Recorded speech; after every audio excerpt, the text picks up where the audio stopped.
أبي هريرة رضي الله عنه قال النبي صلى الله عليه وسلم يقول الله تعالى আবু হুরায়রা রাদিয়াল্লাহু তাআলা আনহু থেকে বর্ণিত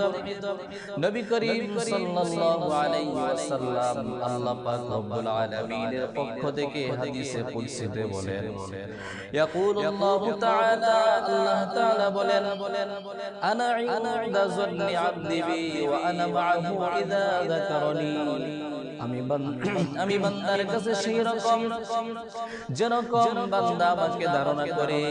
ওয়া আনা মাআহু ইযা যাকারানি আমি আমার বান্দার সঙ্গে থাকি যখন সে আমাকে স্মরণ করে ফা ইন যাকারানি ফি নাফসিহি যদি আমার কোন বান্দা আমাকে মনে মনে স্মরণ করে যাকারতুহু ফি নাফসি আমিও তাকে মনে মনে স্মরণ করি ওয়া ইন যাকারানি ফি মালাইন যদি আমার বান্দা কোন মজলিসের মধ্যে আমাকে স্মরণ করে যাকারতুহু ফি মালাই খায়রিন মিনহুম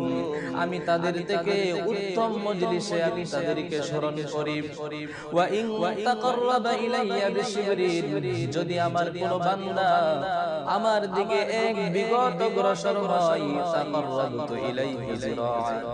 আমি তার দিকে এক হাত অগ্রসর হই ওয়া ইন তাকাররাবা ইলাইয়া জিরাআন যদি কোন বান্দা আমার দিকে এক হাত অগ্রসর হয় তাকাররাবতু ইলাইহি বাআন আমি তার দিকে দুই হাত অগ্রসর হই ওয়া ইন আতানি ইয়ামশি আতাইতুহু হারওয়ালাতাহু যদি কোন বান্দা আমার দিকে হেঁটে আসে আমি তার দিকে দৌড়ে যাই এই জন্য আল্লাহ পাক রব্বুল আলামিন বলেন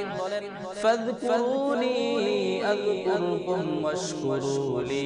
ওয়ালা তাকফুরুন সূরাতুল বাকারার 152 নম্বর আয়াতে আল্লাহ বলেন ফাযকুরুনি তোমরা আমাকে স্মরণ করো আযকুরকুম আমিও তোমাদেরকে স্মরণ করব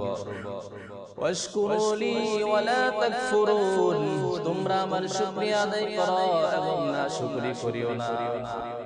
কারণ হলো আল্লাহ সুবহানাহু ওয়া তাআলা অন্য আয়াতের মধ্যে বলেছেন যদি তোমরা আমার নাশুকরিয়া করো তাহলে আমি তোমাদেরকে কঠিন আযাব দিব।